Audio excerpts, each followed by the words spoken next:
কষ্ট করে খাওয়া দাওয়া শুরু হয়েছে। অ্যাকচুয়াল বিছানাতে ব্যবস্থা করে দিয়েছিলাম, তো ওইদিকে 2 দিন 3 দিন কাটলো, দিয়ে আর থাকতে পারছে না, বলছে তোমাদের সাথে বসে বসে খাবো। তো এইভাবে খাচ্ছে, এই যে দেখুন কত কষ্ট করে পা মেলে। আর রাজমিত হচ্ছে ওর বাবাকে ছাড়া খেতে পারে না, আর রাজমিতের আজকে একটু জ্বর আছে, তো বলছে কি যে বাবা, হ্যাঁ হালকা জ্বর আছে, ছুটিও আছে, তো 2-3 দিন ছুটি। তো এইভাবে খাচ্ছে বেচারা কষ্ট করে। এদিকে রাজনন্দিনী এখন স্নান টান করে এলো, আর ছোটদা ভাই এনেছে পুকুরে মাছ। আমাদের পুকুরে মাছ তো গরম গরম ভাজা, আর তার উপরে চিলি ফ্লেক্স দিয়ে, ঠিক আছে। এইদিকে নিম ফ্রাই করেছি লঙ্কা দিয়ে ঝাল ঝাল।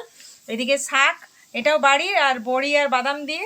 আর এইদিকে সজনে ডাঁটা ওই বেসন বড়া আলু দিয়ে পাতলা করে ঝোল করেছি, বেশি কিছু বানাতে পারিনি। শশা আছে, আর এখানে একটু চাটনি বানিয়েছিলাম, ওই তেঁতুল টমেটো দিয়ে একটু চাটনি বানিয়ে নিয়েছিলাম। ভালো হয়েছে। তো যাই হোক, প্লেনের মধ্যে খাওয়া দাওয়া চলছে। তো এই দেখুন এইভাবেই সেবা হচ্ছে। তো কেমন লাগছে? ঠিক আছে তো? চলো রাত্রে কিছু অন্য বানিয়ে খাওয়াবো, এখন প্লেন খাও, ঠিক আছে তো? তাহলে হ্যাঁ অবশ্যই।